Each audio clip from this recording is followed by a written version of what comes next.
Voici Noël, ne craignons pas, car nous dit, paix c'est bas, bienveillance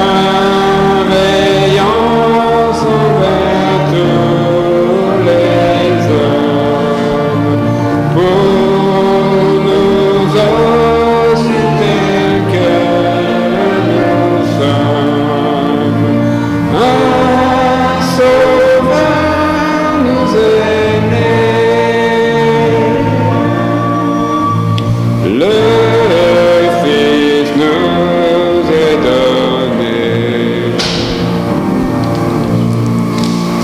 Alors je me suis dit, je vais les surprendre, je vais pas lire un passage sur Noël. Regardez Psaume 100.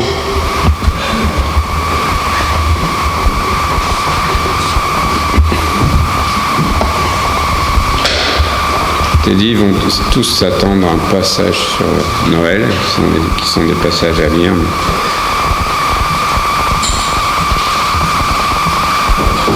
Mais c'est quand même un passage, un psaume d'allégresse.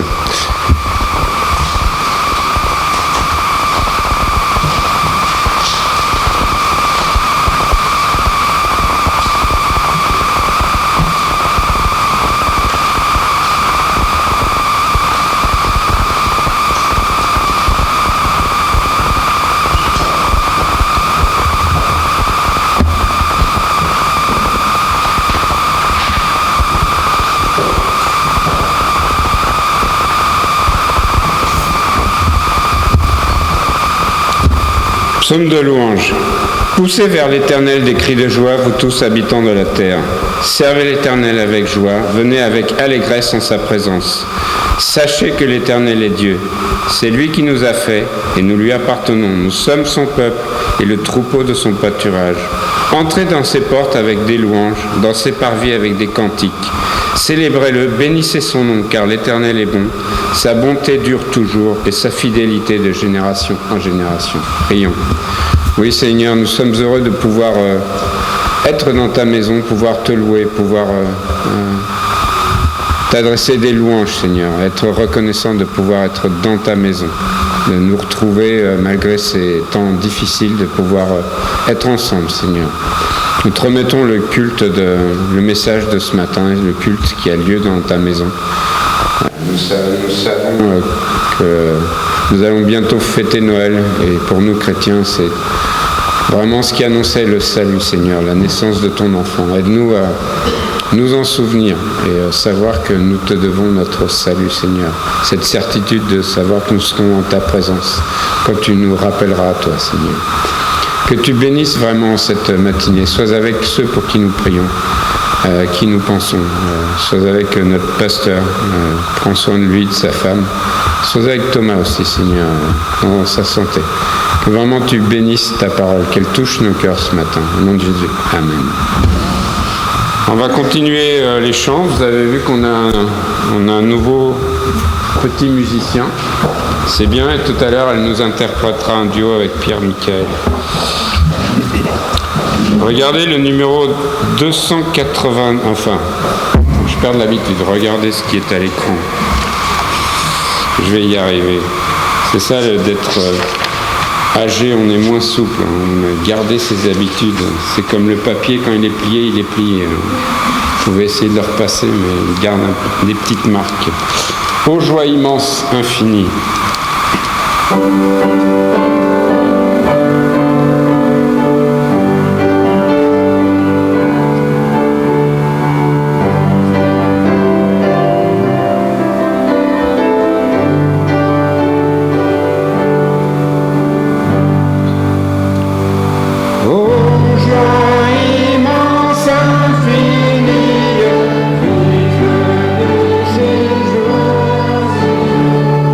Joie éternelle.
tout de suite les annonces. Est-ce qu'on a un visiteur qui est là pour la première fois? On aime toujours reconnaître les visiteurs et maintenant avec les masques parfois c'est assez difficile. Alors on a des visiteurs, pas pour la première fois, on a Jérémy et sa famille, et cette fois-ci ils sont venus en famille, on est content de les avoir. Certains de ces enfants sont cultes d'enfants et nous sommes heureux de vous voir, donc c'est des visiteurs réguliers, mais ça nous fait toujours plaisir. On a quelques annonces, une annonce particulière, une annonce que je suis heureux de faire. Certains le savaient déjà, mais donc je vous annonce le 23 janvier 2020 le mariage de David et d'Élodie, donc qui sont là-haut tous les deux. Vous pouvez, si vous voulez voir, ça se passe en haut. Et donc ils se marieront à l'église de Ponto-Combo, donc on aura d'autres informations. Et comme leur église est bien plus grande que la nôtre en termes de taille et de membres, ça sera plus facile de recevoir plus de personnes. Donc voyez avec eux, mais donc notez ça dans vos calendriers, le 23 janvier 2020, le mariage de David et d'Élodie. 21. Sinon, ça sera déjà fait. Merci. 2021, 23 janvier. Nous sommes heureux pour eux. Alors continuez toujours à observer les gestes que vous respectez et on va rester un certain temps dans telle qu'on a l'organisation telle qu'elle est actuellement des chaises. J'espère que ça pourra s'arranger. Mais je suis pas sûr quand j'écoutais encore ce matin les infos et il y a des tas de pays plusieurs pays en Europe qui sont en train de se reconfiner, l'Angleterre, l'Espagne, l'Italie, le Pays de Galles, plusieurs, et y compris des pays qui avaient dit qu'ils auraient des libertés pour Noël, comme on en a, et qui finalement ont changé d'avis. C'est le cas de l'Angleterre. Donc continuons à prier aussi pour cette pandémie, nous chrétiens, pensons à ceux qui souffrent, à ceux qui sont embêtés par cette maladie. Et ça me fait rebondir sur la santé des uns et des autres. J'ai eu Paul au téléphone, je sais qu'il en appelle plusieurs, il appelle plusieurs personnes dans la semaine.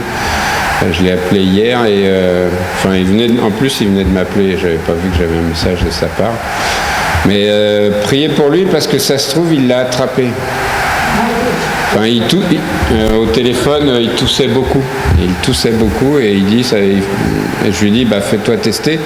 Alors, je ne sais pas comment c'est géographiquement là où il habite, mais il me disait que sa petite fille, donc la fille de Paul David, pour ceux qui connaissent, Paige, elle a fait 3 heures de route jusqu'à Houston pour se faire tester. Alors, c'est un peu compliqué.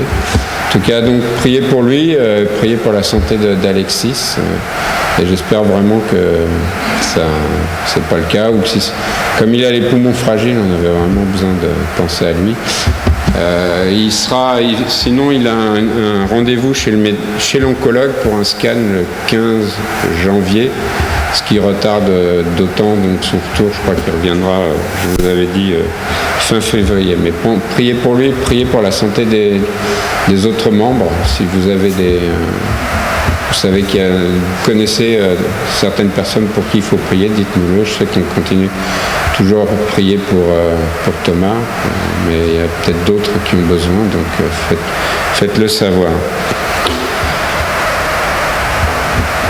Comme c'est le Covid, vous savez, on l'avait déjà annoncé, il n'y aura pas de fête de Noël cet après-midi comme on fait chaque année. Par contre, on vous enverra par mail, on vous donnera l'information. Il y aura un petit programme de Noël qui sera présenté sur Internet, donc le 24 ou 25. Mais on vous donnera l'information, donc à surveiller vos mails. Faites pas comme moi, de temps en temps je passe 2-3 jours sans les regarder. Donc soyez plus il y aura quelque chose et donc surveillez vos mails. Je vais demander à Niavou de venir. Il va nous donner des nouvelles. Il a reçu une lettre de Yoko Sato, qui est une des missionnaires qu'on soutient, qui travaille en Russie. Alors je vais le laisser le lire.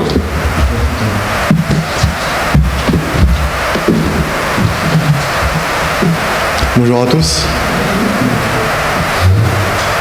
Alors excusez-moi, ça prend du temps. Je regarde la lettre sur la boîte. Avant de commencer, j'aimerais vous dire deux choses. La première chose, c'est que la lettre a été envoyée en anglais. Moi et l'anglais, je me débrouille un petit peu, mais j'ai préféré traduire pour pas vous dire de bêtises. Et deuxième chose, ça fait 2 ans que j'ai pas parlé devant autant de monde. Donc si j'ai le trac un petit peu, je suis désolé. Alors, cher pasteur et membre de l'Église, je suis vraiment désolé d'apprendre que la Covid-19 se répand également au Japon. Il semblerait que les vaccinations commencent en Russie et dans d'autres pays. Une bonne nouvelle, n'est-ce pas? Je prie pour la fin de la Covid-19 dès que possible.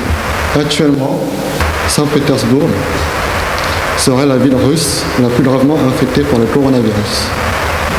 Depuis septembre, le personnel des stations de métro aux portes d'embarquement exhorte les gens à porter des masques dans le métro. Mais depuis novembre, des policiers ont été placés pour le faire respecter. Cependant, depuis la fin du mois de novembre, plus de 3000 nouvelles infections ont lieu chaque jour. On a commencé à être confiné le 14 décembre. Et du mois de novembre au mois de décembre, 4 personnes à l'église, 6 enseignants et 2 élèves de 5e année à l'International Academy ont été infectés par le coronavirus. Malheureusement, un pasteur russe est décédé après que des pasteurs d'autres églises ont été infectés. Étant donné que le nombre de personnes nouvellement infectées dans la ville a atteint le niveau de 1000 contaminés par jour, diverses réglementations, restrictions ont été émises par le gouvernement. Excusez-moi, c'est un petit peu long, mais... Aussi, des séances en ligne sont organisées pour ceux et celles qui ne peuvent pas venir au lieu de culte. Et en raison de l'infection des enseignants, l'Académie internationale est devenue une école en ligne, sauf pour les lycéens. Désolé de la traduction. Le concert annuel de Noël des étudiants n'a pas eu lieu cette année, mais des lycéens ont interprété un chant de Noël à l'école. Et nous avons pu faire l'éloge de la naissance du Sauveur. Cela fait 20 ans que j'ai commencé mon ministère en Russie. Je suis profondément reconnaissant que Dieu m'ait protégé et guidé le travail d'évangélisation et que je peux continuer à travailler avec les précieuses prières et le soutien financier des églises et des frères et sœurs. Yoko Sato. Merci. Amen. On continuera à vous lire régulièrement les lettres qu'on reçoit des missionnaires, donc c'est un plaisir de d'avoir des nouvelles de Yoko Sato. On sait que la situation était déjà spirituellement difficile par les restrictions que l'État avait imposées par rapport aux témoignages, par rapport à ce que les chrétiens avaient le droit de faire. Donc maintenant, on voit qu'il y a aussi le Covid qui touche, même si on entend moins parler de la Russie. Est-ce que j'oublie des annonces? Non. Oui, Nicole. Ah, la bibliothèque. Merci. Donc Nicole se tiendra à votre disposition à la fin du culte. C'est bien ça, Nicole? Dans la petite salle, la salle de Rachel, là-bas. D'accord, donc là où il y a les leçons qui sont faites de l'autre côté. Donc si vous voulez emprunter des livres chrétiens, eh bien allez voir Nicole. Elle a un choix et vous pourrez emprunter ces livres. Continuons à prier les uns pour les autres, vraiment, pensons aux uns et aux autres. Alors ce matin, je fais décidément tout de travers. Je me rends compte que c'est ici que j'aurais dû être. Alors si tu n'as pas peur, Jérémy, sinon je te propose, je ne suis pas allé là, tu pourras t'installer là-bas. Alors moi, je ne suis pas contaminant, mais je ne sais pas puisque je l'ai eu, mais je ne sais pas pour Niavo, et lui, c'est peut-être pas, donc je te propose d'utiliser le pupitre là-bas. Si on n'a pas d'autres annonces, je vous propose de chanter « Écoutez un saint cantique ».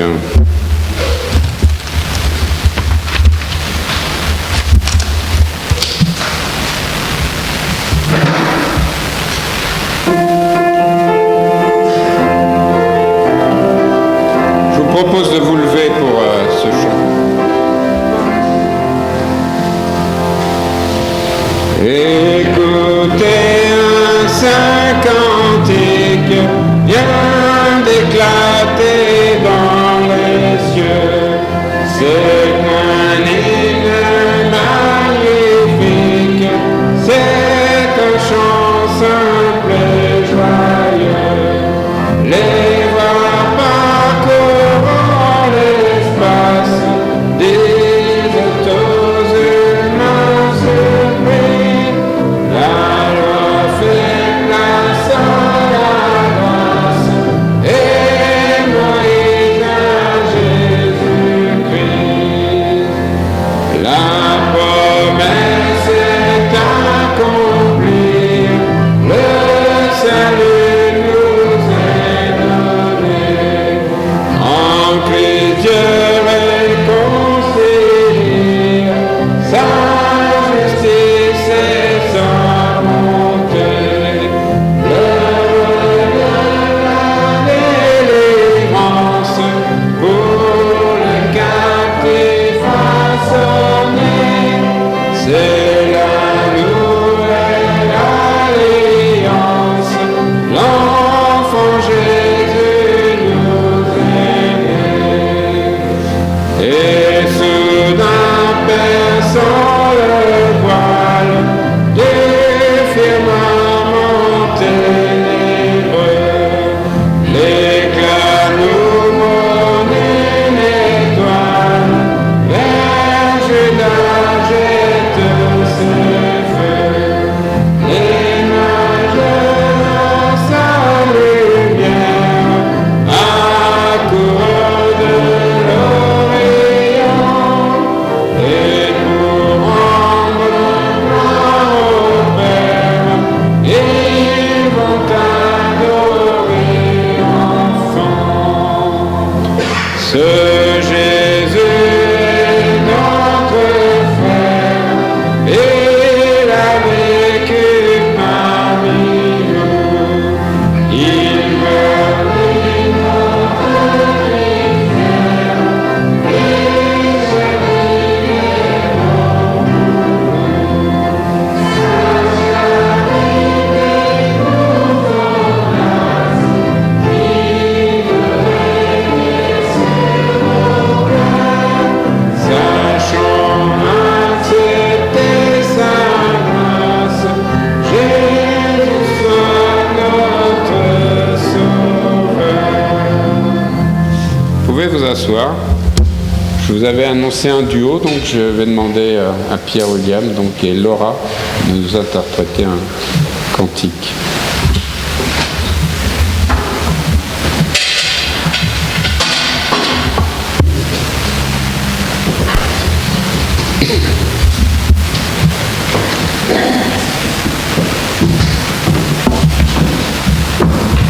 Ouais, attention.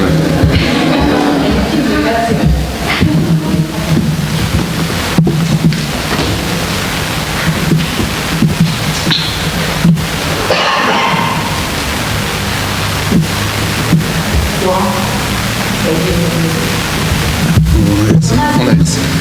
Oups.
En plus, ta mère filmait, donc cet après-midi, c'est sur les réseaux sociaux, c'est bon, c'est parti.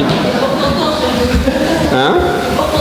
Ton tonton, ah ouais, il va être fier, lui qui maîtrise un peu le sujet, qui joue bien de la flûte. Donc on va avoir un dernier cantique sur la paille fraîche.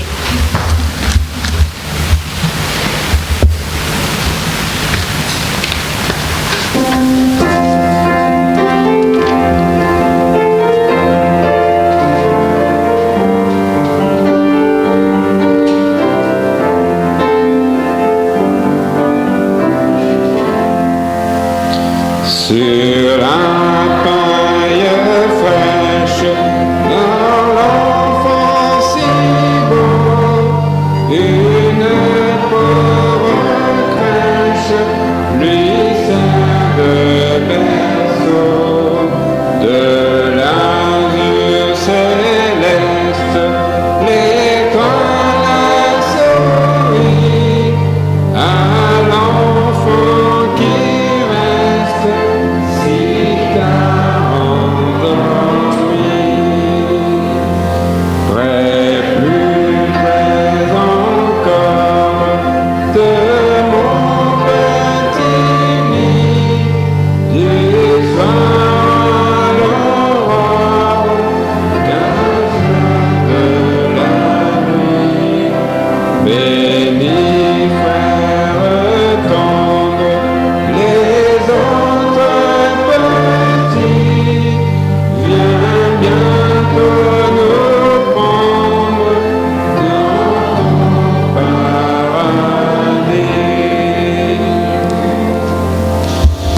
Je vais demander à Jérémy de vouloir venir maintenant pour apporter le message.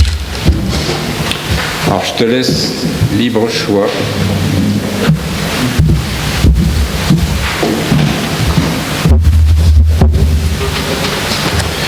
Bien, bonjour à tous. Et je suis reconnaissant de pouvoir être ici avec vous ce matin avec ma famille.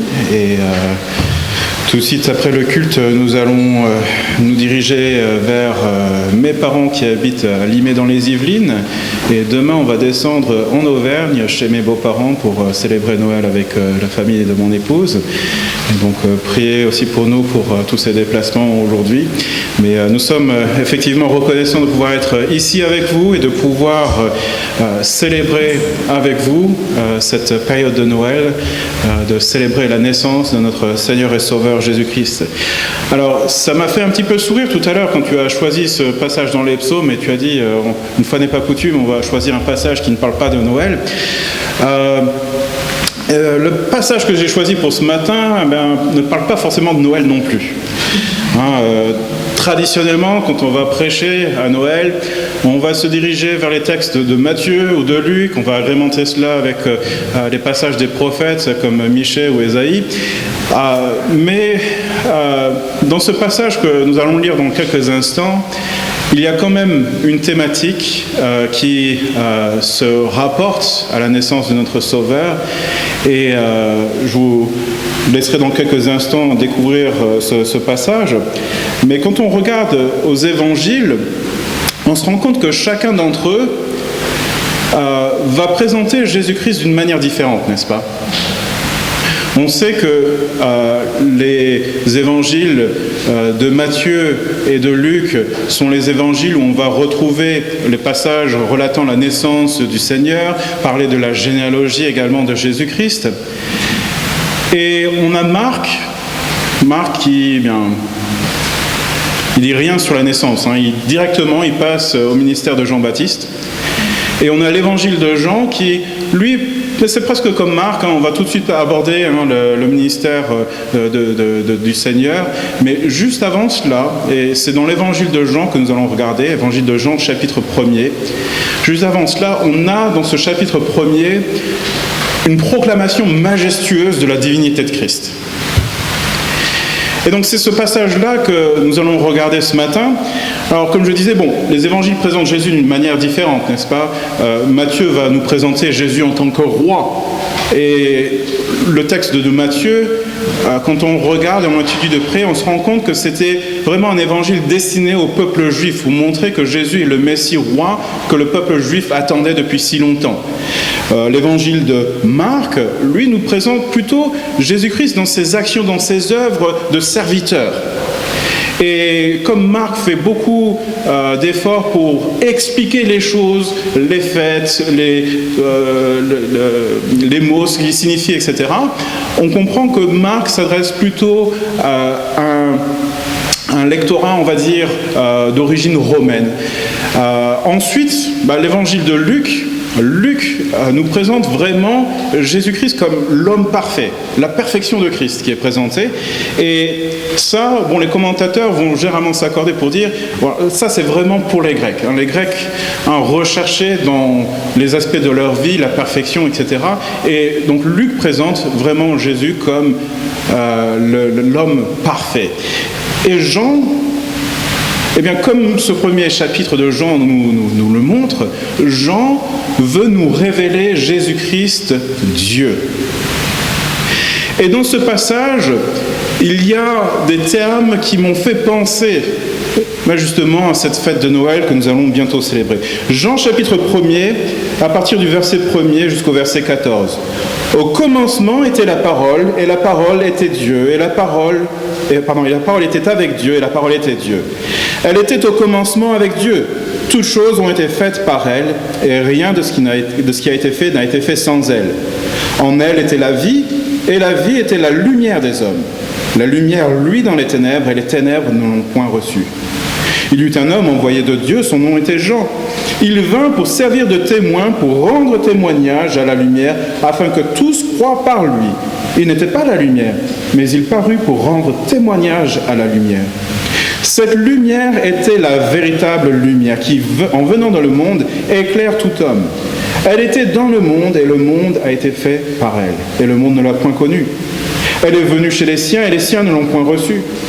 Mais à tous ceux qui l'ont reçue, à ceux qui croient en son nom, elle a donné le pouvoir de devenir enfants de Dieu, lesquels sont nés non du sang, ni de la volonté de la chair, ni de la volonté de l'homme, mais de Dieu.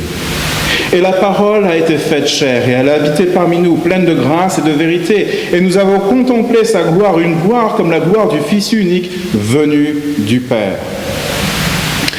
Alors hier soir, avec ma famille, eh bien, on est monté dans la voiture et puis on est allé à Amiens pour voir un peu les décorations de Noël, les lumières de Noël. C'est une chose qu'on apprécie, même dans notre petite ville, nous habitons en dehors de la ville d'Amiens, il y a des efforts qui sont faits par la municipalité pour décorer un petit peu le centre, mettre un peu de lumière un peu partout. Cette année, ils en ont même mis une décoration dans notre rue, un joli petit sapin lumineux. Et on apprécie même sortir dans notre quartier, aller voir dans les autres rues les décorations de Noël, les lumières. C'est quelque chose que nous apprécions, c'est quelque chose qui est plaisant en cette période de Noël. Et donc le thème de ce message ce matin, c'est celui de la lumière. Il y a ici deux termes que Jean emploie qui m'ont fait tout de suite penser à un passage qui parle de la naissance de Jésus, quelque temps après la naissance de Jésus. C'est la lumière et la gloire. Dans Luc chapitre 2, les versets 29 à 32, rappelez-vous, les parents de Jésus l'ont amené au temple pour le présenter. Ils rencontrent Siméon et Anne. Et Siméon va proclamer cette prière de bénédiction pour l'enfant Jésus. Il dit « Maintenant, Seigneur, tu laisses ton serviteur s'en aller en paix, selon ta parole, car mes yeux ont vu ton salut, salut que tu as préparé devant tous les peuples, lumière pour éclairer les nations et gloire d'Israël, ton peuple. » Alors oui, la lumière, et surtout les lumières de Noël, sont appréciables, elles sont belles. Mais pour nous, chrétiens, lorsque nous pensons à Noël, eh bien, nous devrions justement porter notre attention sur cette lumière que Jésus représente, cette lumière qu'il est. Et donc, j'aimerais qu'on regarde dans ce passage de Jean et que vraiment on réfléchisse à ce que, eh bien, non pas seulement juste à Noël, mais chaque jour. Parce que pour nous chrétiens, on ne sait pas la date exacte de la naissance de notre Sauveur, mais on comprend la portée de cette naissance. On célèbre, et c'est quelque chose qui est un peu, on va dire, contradictoire, c'est que les efforts que l'on fait à Noël pour célébrer la naissance, malheureusement, trop souvent, on ne fait pas ces mêmes efforts pour Pâques. Alors que Noël, la raison de Noël, c'est justement ce que Christ a accompli à Pâques. Son sacrifice, sa mort, sa résurrection.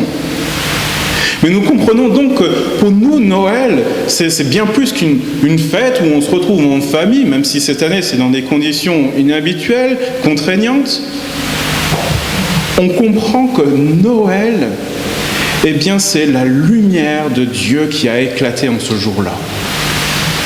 Et Jean, donc, lorsqu'il nous parle ici du Seigneur Jésus, il parle de cette lumière des hommes, cette lumière qui luit dans les ténèbres, cette lumière qui est la véritable lumière, cette lumière qui a été rejetée par les hommes. Et donc, que la lumière de Christ soit l'objet vraiment de notre attention. Non pas seulement à Noël, mais chaque jour.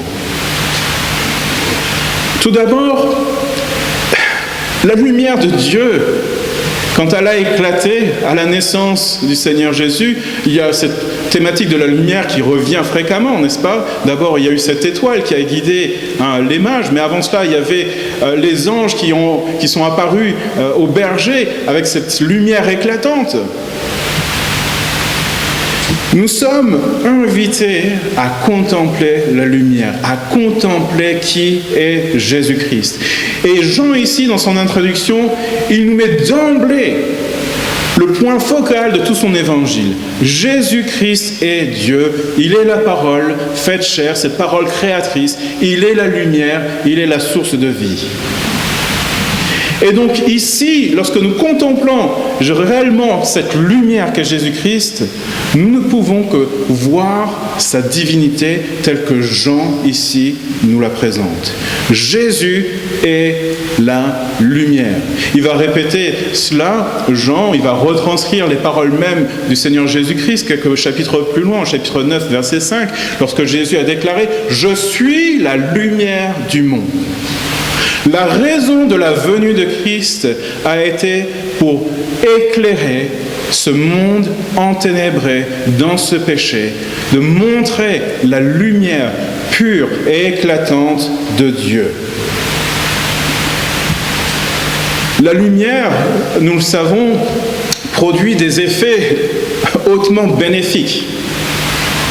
Elle nous donne de l'éclat, elle nous donne de la visibilité, elle nous guide.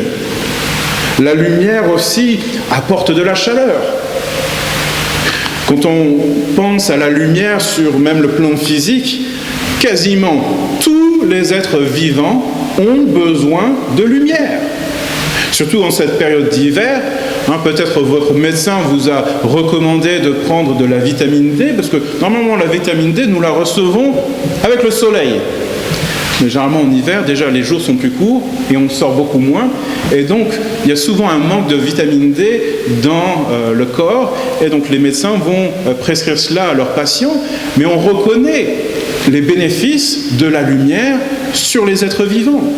Si vous avez, comme moi, étudié, moi j'ai fait littéraire, pas vraiment les sciences, mais je me rappelle quand même de certains cours de sciences, surtout en ce qui concerne la photosynthèse, de voir comment c'est extraordinaire qu'une plante arrive à capter cette énergie qui vient du soleil pour qu'elle puisse survivre, n'est-ce pas?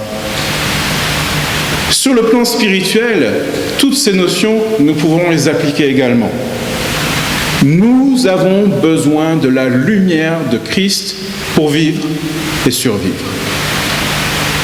On ne peut pas négliger cette lumière, on ne peut pas rejeter cette lumière si l'on veut vivre. Dans 2 Samuel, chapitre 22, verset 29, il est dit « Oui, tu es ma lumière, ô Éternel, l'Éternel éclaire mes ténèbres. » La lumière nous montre, nous éclaire. Christ, la lumière, nous a montré notre péché, nous a montré notre situation déplorable, notre péché qui nous condamne éternellement. La parole de Dieu nous enseigne comment le péché est associé aux ténèbres. Souvent, on va employer ce mot ténèbres pour parler de cette situation dans laquelle nous sommes, celle du péché qui a englobé l'humanité entière. Lorsqu'une personne se tourne vers Christ avec un cœur repentant, eh bien, il va trouver en Christ cette lumière qui va le guider, le diriger, lui montrer également là où sont ses péchés, ses fautes. On sait que la parole de Dieu agit comme une lampe, n'est-ce pas? Nous connaissons ce passage dans le psaume 119 qui nous parle de la parole qui est une lampe à mes pieds, une lumière sur mon sentier. Je trouve cela intéressant que dans ce même passage où on parle de la lumière, on retient surtout plus facilement ce passage de Christ, la parole. Christ, il est la parole et la lumière. Et dans le psaume, il nous parle de ce que la parole, éclaire notre sentier. Elle nous montre, Christ est la parole vivante, la parole de Dieu incarnée. Il est cette lumière qui nous montre, qui nous éclaire notre situation actuelle et qui nous invite à changer notre vie. Le roi David avait reconnu en Dieu son sauveur. D'ailleurs, dans le psaume 27 au verset 1, il dit « L'Éternel est ma lumière et mon salut. » De qui aurais-je crainte?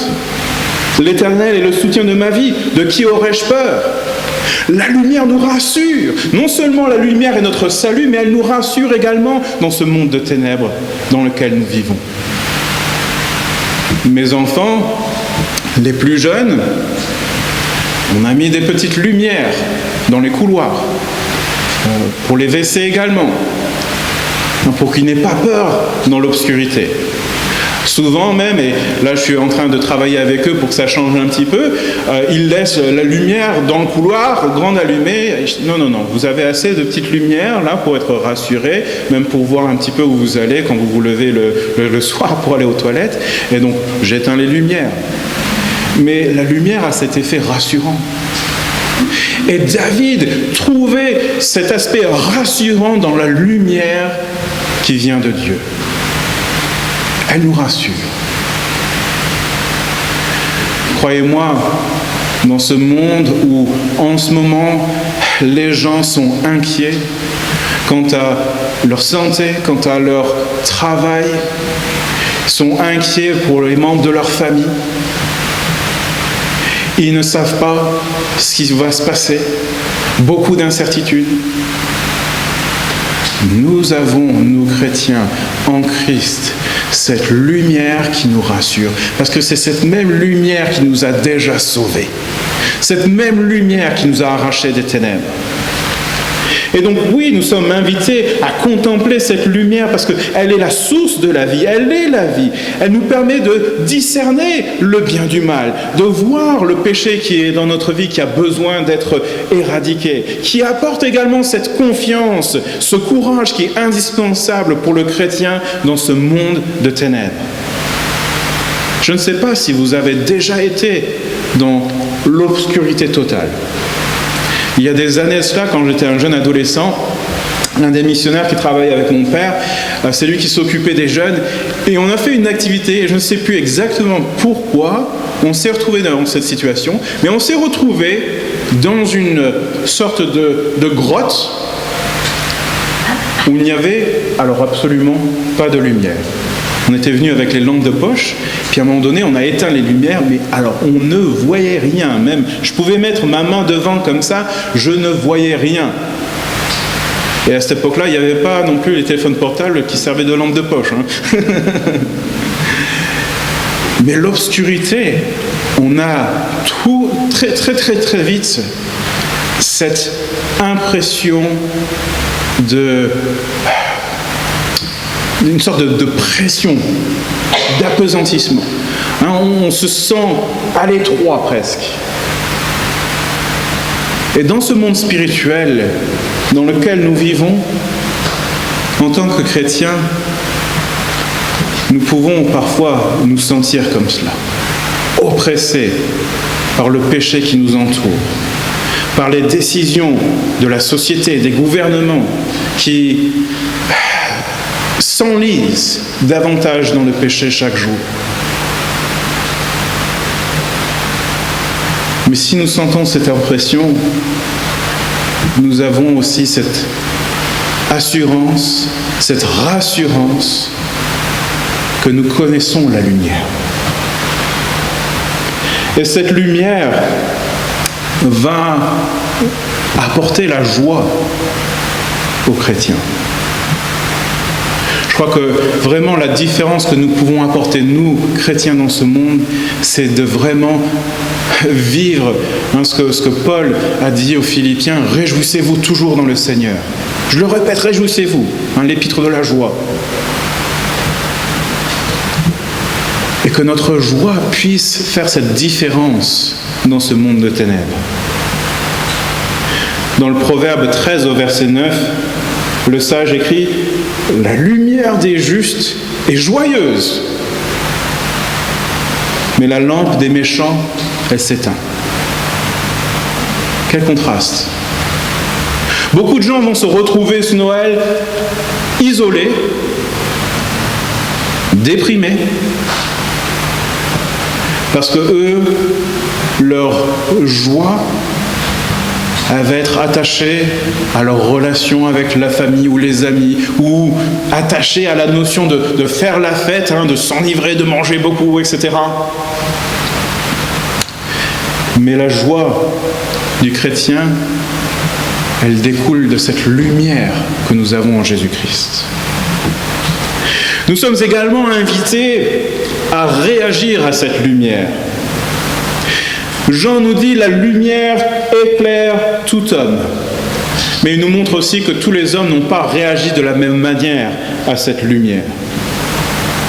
La lumière est venue dans ce monde. Et le monde, dans sa majorité, ne l'a pas connue. Ce monde rejette la lumière. Sur le plan physique, la lumière, outre tous les éléments que j'ai déjà partagés, la lumière, elle peut parfois nous embêter. La lumière, parfois, elle peut nous gêner. Tout à l'heure, j'étais assis ici, et avant que les volets ne soient descendus, j'avais la lumière du soleil dans les yeux, et j'avais du mal à voir, à distinguer qui était en train de me parler.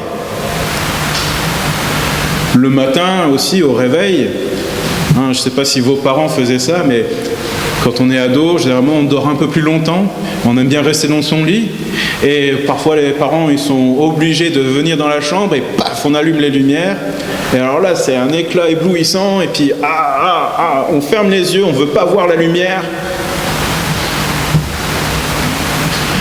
Le monde a rejeté cette lumière. Parce que cette lumière, oui, au départ, elle fait mal. Et elle fait mal parce qu'elle nous montre ce que nous sommes réellement. Des pécheurs perdus, condamnés. Elle nous montre que malgré toutes nos tentatives de bonnes œuvres, sans Christ, sans Dieu, c'est vain. Cette lumière, elle n'est pas agréable au début. Et la raison pour laquelle ce n'est pas agréable, c'est parce qu'on s'est habitué à l'obscurité. Pour quelqu'un qui vit constamment dans l'obscurité, dès qu'on allume les lumières, c'est un changement brutal, radical. Et ce n'est pas agréable. Alors oui, le message de l'Évangile contient cet aspect où nous devons montrer que nous sommes pécheurs et nous sommes condamnés. Tous ont péché et sont privés de la gloire de Dieu. Mais quand on prend le temps de continuer à contempler cette lumière, de voir ce qu'elle est, de voir ce qu'elle nous apporte, l'âme va réagir d'une manière différente.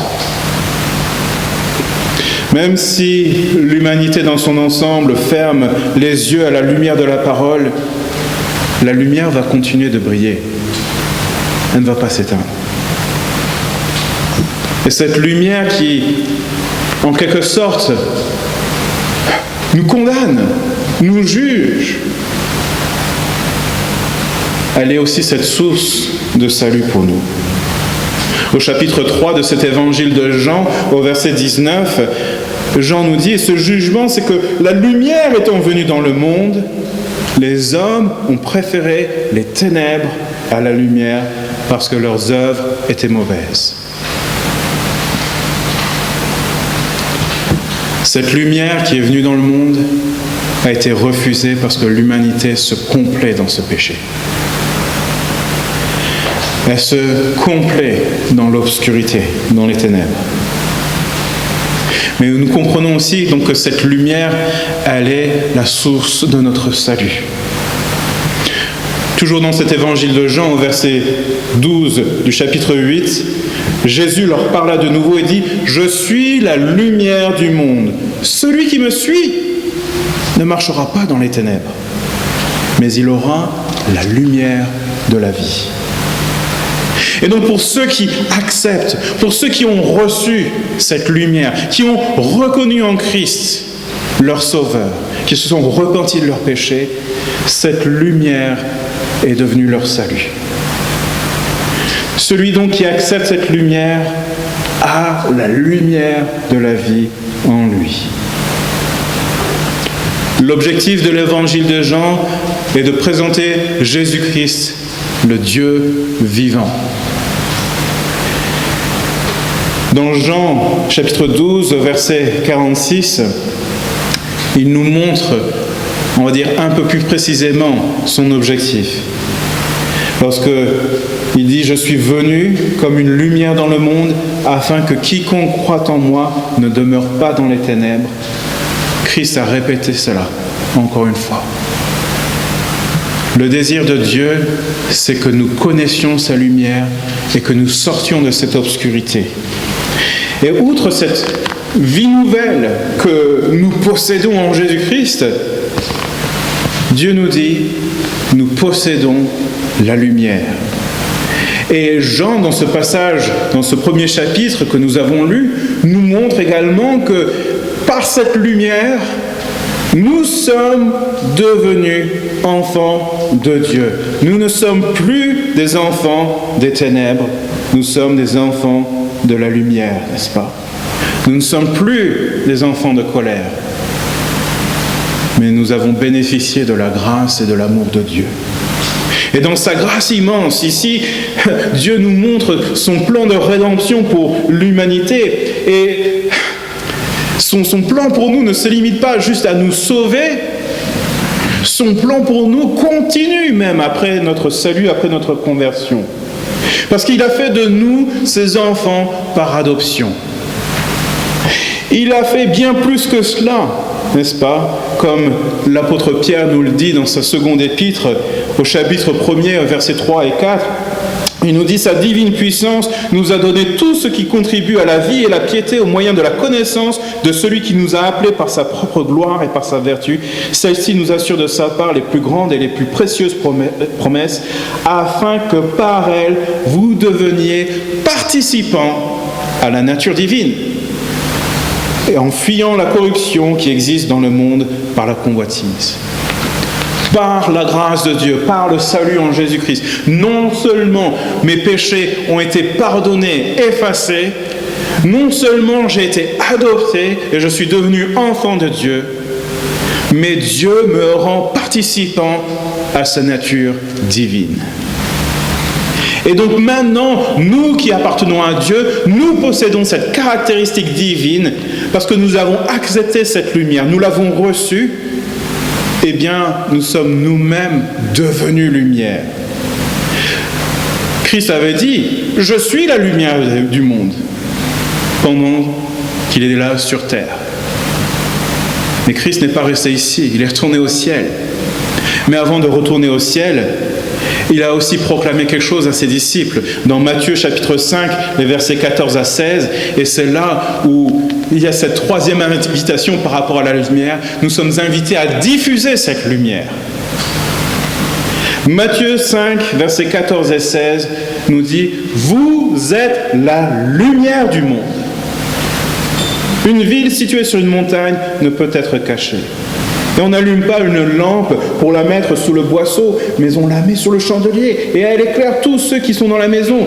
Que votre lumière luise ainsi devant les hommes, afin qu'ils voient vos bonnes œuvres et qu'ils glorifient votre Père qui est dans les cieux. » L'apôtre Paul avait repris également la même chose dans sa première épître aux Thessaloniciens, chapitre 5, verset 5. « Vous êtes tous des enfants de la lumière et des enfants du jour. Nous ne sommes point de la nuit ni des ténèbres. » Nous sommes passés des ténèbres à la lumière. Nous avons été transformés par la grâce de Dieu. Nous qui autrefois, nous faisions partie de ces ténèbres, de cette obscurité, maintenant, par le salut en Jésus-Christ, Dieu nous rend participants à sa nature divine, et cette caractéristique qui est celle de Christ, qui est la lumière du monde, qui est la lumière, la source de la vie, cette caractéristique, il l'a partagée avec nous. Nous sommes la lumière du monde maintenant. Et nous avons pour mission de diffuser cette lumière. Mais si nous tenons cette lumière cachée, si nous ne partageons pas notre foi en Christ avec les autres, si nous n'affichons pas cette différence avec le monde, si nous ne montrons même pas cette joie que nous avons, pas seulement à Noël, mais toute l'année, parce que Christ nous a sauvés et il a fait de nous la lumière du monde, si nous ne partageons pas cela, nous sommes en train de gâcher notre vie de service pour le Seigneur. Notre vie doit être un phare pour les autres. Quand j'étais jeune gamin, un des cantiques que j'aimais beaucoup chanter, c'était « Comme un phare sur la plage ». Un phare brille dans l'obscurité. Un phare est essentiel pour les marins la nuit, qui ne pouvaient pas forcément distinguer là où se trouvaient les côtes, là où il y avait les rochers. Et le phare servait d'alerte du danger. Nous devons servir d'alerte de danger. Nous devons montrer à ce monde le danger du péché, la réalité de ce monde de ténèbres. Mais si nous cachons notre lumière, si nous éteignons le phare, comment donc pourront-ils être sauvés? La lumière qui jaillit à travers notre vie, elle va éclater par cette fois-ci ces bonnes œuvres que Dieu a préparées d'avance pour nous. Pas ces bonnes œuvres que nous pratiquions avant notre salut pour essayer d'obtenir la grâce de Dieu, mais ces bonnes œuvres qui nous sont rendues possibles par l'œuvre du Saint-Esprit dans nos vies, par les dons spirituels que Dieu nous a accordés. Ces bonnes œuvres-là, ce sont celles-ci qui vont éclairer. Ce sont celles-ci qui vont montrer à ce monde la lumière de Jésus-Christ. Et donc en tant qu'enfants de la lumière, en tant que lumière, nous ne pouvons aller contre nature. La lumière est faite pour éclairer, la lumière est faite pour être diffusée. La lumière, elle est là pour montrer, diriger les gens vers Jésus-Christ.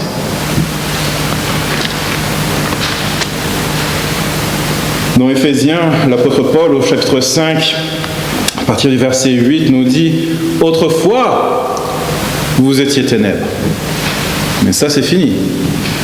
C'est comme la pub, ça, c'était avant. Maintenant, vous êtes lumière dans le Seigneur. Marchez comme des enfants de lumière. Car le fruit de la lumière consiste en toutes sortes de bonté, de justice et de vérité. Examinez ce qui est agréable au Seigneur. Et ne prenez point part aux œuvres infructueuses des ténèbres, mais plutôt condamnez-les. Car il est honteux de dire ce qu'ils font en secret. Mais tout ce qui est réprouvé apparaît en pleine lumière, car tout ce qui est ainsi manifesté est lumière. Voilà notre ordre de mission, n'est-ce pas? Être cette lumière dans ce monde d'obscurité. Et nous devons veiller à ce que nous-mêmes, nous ne retournions pas vers les ténèbres, attisés par notre convoitise. Mais nous devons faire nos efforts, examiner ce qui est juste, ce qui est pur devant le Seigneur. C'est rechercher une vie de sainteté, parce que la lumière, c'est quoi? Elle représente la pureté, n'est-ce pas? Dans ce chant qu'on chante avec les enfants, « Je suis la lumière, a dit le Seigneur ». Et il parle aussi, si la pure flamme parfois baisse un peu. Parfois notre flamme peut baisser, mais c'est parce que nous avons laissé notre nature charnelle nous attiser vers les ténèbres, au lieu d'être cette lumière qui éclate. Et nous devons donc veiller, examiner, voir ce qui dans notre vie doit encore être changé.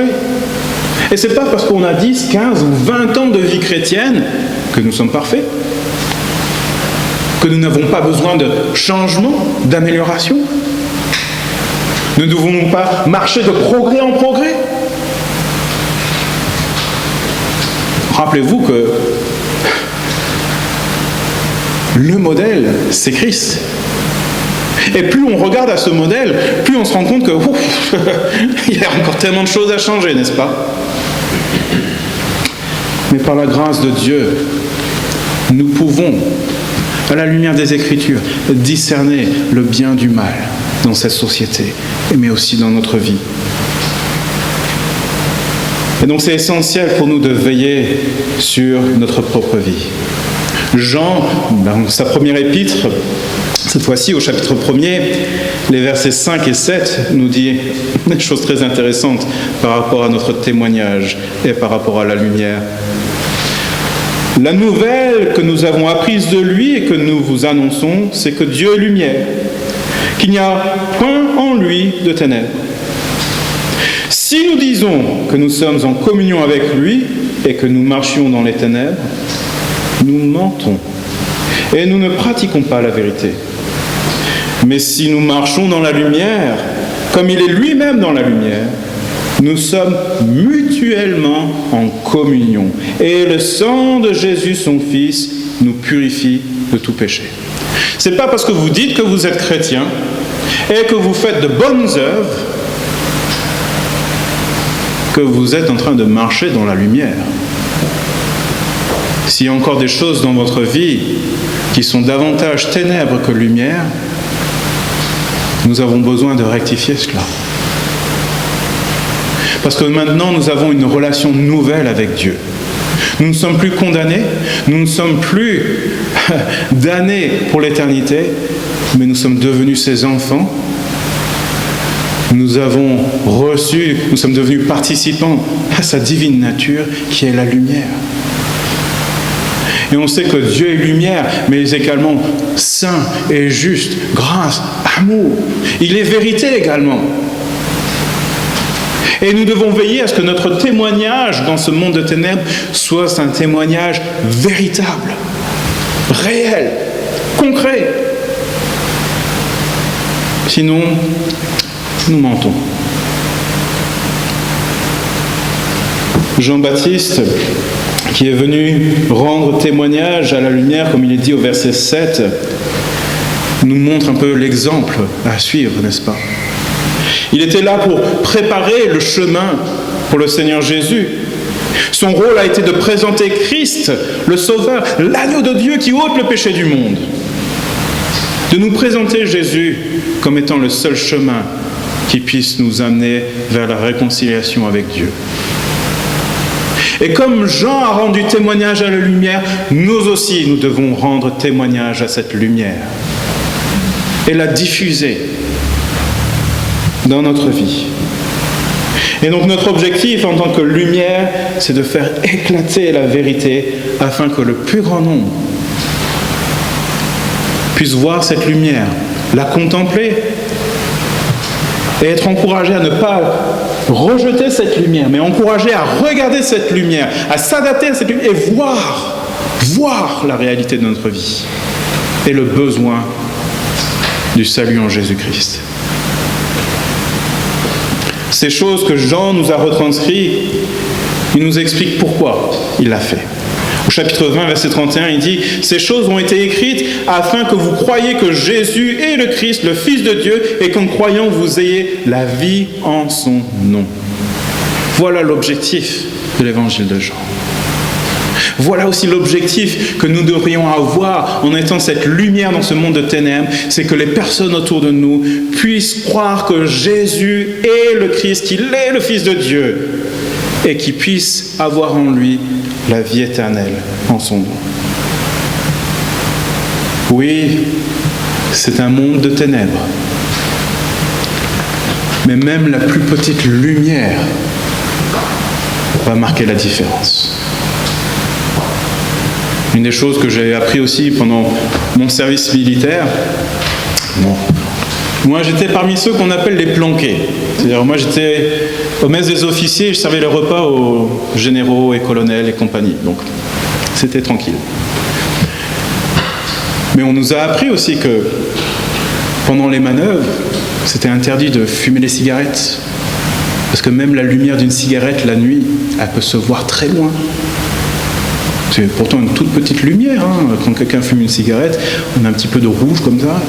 Mais même ça, c'est visible dans l'obscurité. Pensez-y. Même si vous dites que moi je ne peux pas témoigner, moi je ne suis pas une grande lumière. Même la plus petite flamme, même la plus petite flamme, la plus petite lumière fait la différence. Et ça ne veut pas vous empêcher de faire grandir cette flamme en vous, pour en éclairer davantage. Ce thème de la lumière est magnifique. Dieu est lumière. Quand il a créé ce monde, n'est-ce pas, il a dit que la lumière soit, la lumière fut, il a donné cette lumière dans le monde. Il nous a envoyé Christ, la lumière. Il a fait de nous la lumière. Et pour finir, lorsque nous lisons dans Apocalypse, au verset 21, au chapitre 21, verset 24, il nous est dit que les nations marcheront à la lumière de Christ, les rois de la terre y apporteront leur gloire. Et juste après, au chapitre 22, verset 5, il nous dit il n'y aura plus de nuit. Et ils n'auront besoin ni de lampe, ni de lumière, parce que le Seigneur Dieu les éclairera et ils régneront au siècle des siècles. Et je trouvais ça intéressant de voir cette lumière du début à la fin, mais cette lumière de Noël éclatée par la naissance de Jésus-Christ, mais qui continue de luire dans notre vie. Si tant est, nous choisissons de vivre pour la lumière et dans la lumière et que nous marchions dans la lumière. Et donc alors que dans quelques jours nous allons célébrer donc la naissance de notre Seigneur, pensez à ces vérités, repassez ces choses dans votre cœur, repassez toutes les bonnes œuvres que Dieu a accomplies, même dans cette année 2020. Ce n'est pas parce qu'il y a cette pandémie, qu'il y a eu toutes ces restrictions, ces confinements, etc., que Dieu n'a pas béni son peuple. Bien trop souvent, c'est parce que nous ne prenons pas le temps de chercher, de voir où sont les bénédictions du Seigneur. Mais le simple fait de penser à ce que Dieu a accompli à travers sa lumière et ce qu'il cherche à accomplir à travers nous maintenant, qui sommes la lumière du monde. Donc oui, contemplons cette lumière, acceptons cette lumière et diffusons-la. On ne peut pas la maintenir cachée. On n'a pas le droit. C'est hypocrite et immoral de garder cette lumière cachée. Puissiez-vous donc, pendant ces jours où nous nous préparons à célébrer la naissance du Sauveur, penser à cette lumière et pensez surtout à votre vie. Suis-je en train de briller comme Dieu l'attend de moi? Prions. Seigneur notre Dieu, nous voulons te rendre gloire aujourd'hui parce que tu es lumière, parce que tu es saint et juste, amour et grâce, parce que tu, dans ta infinie sagesse, d'éternité, dans l'éternité passée, tu avais déjà prévu le moyen pour nous d'être sauvés. Dès la chute d'Adam et Ève, dans Genèse chapitre 3, tu nous parles de ce que la femme écrasera la tête du serpent et celui-ci blessera le talon.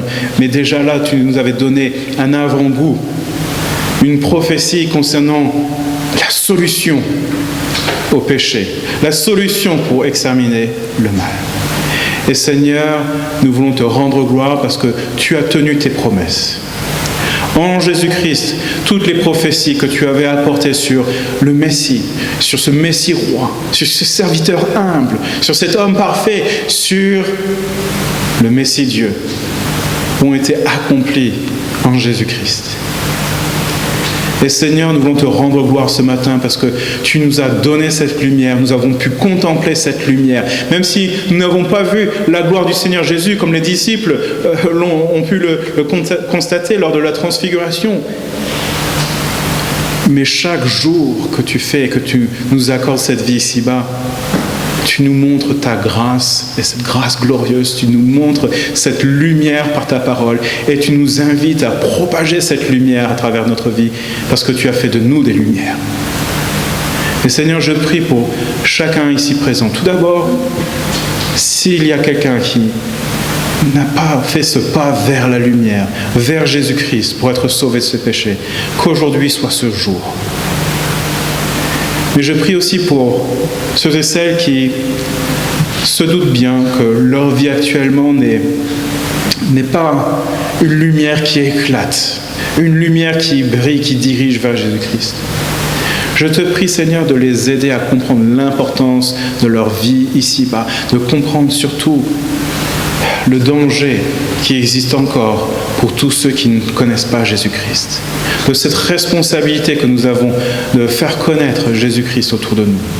Et Seigneur, que tu nous aides à vivre toujours de progrès en progrès dans la sainteté pour que cette lumière puisse luire encore plus brillamment chaque jour. Et Seigneur, je prie pour chaque famille ici présente, que pour chacune de ces familles, la joie de Noël ne soit pas juste cette fête, le repas, l'échange des cadeaux, mais vraiment la compréhension de ce merveilleux don que tu nous as accordé en Jésus-Christ. Par la lumière, nous sommes devenus lumière. Et gloire te soit rendue pour cela. Au nom de Jésus-Christ. Amen.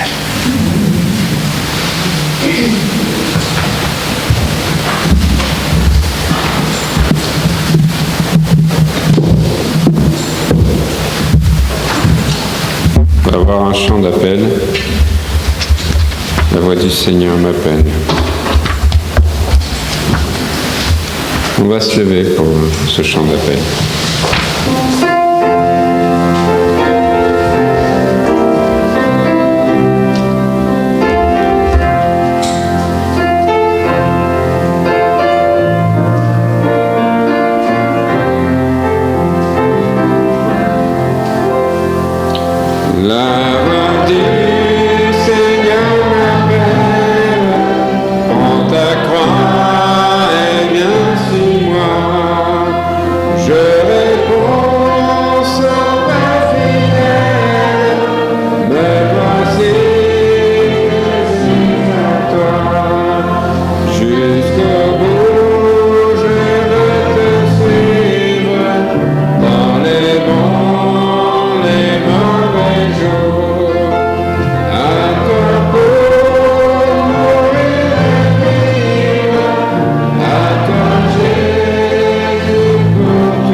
Ce matin, soyons une lumière pour le Seigneur, soyons une lumière toute la semaine. Pensons à la chance que nous pouvons d'entendre librement la parole du Seigneur. Je vous souhaite une très bonne semaine, une très bonne fête de Noël, que le Seigneur vous garde, et à dimanche prochain. Merci.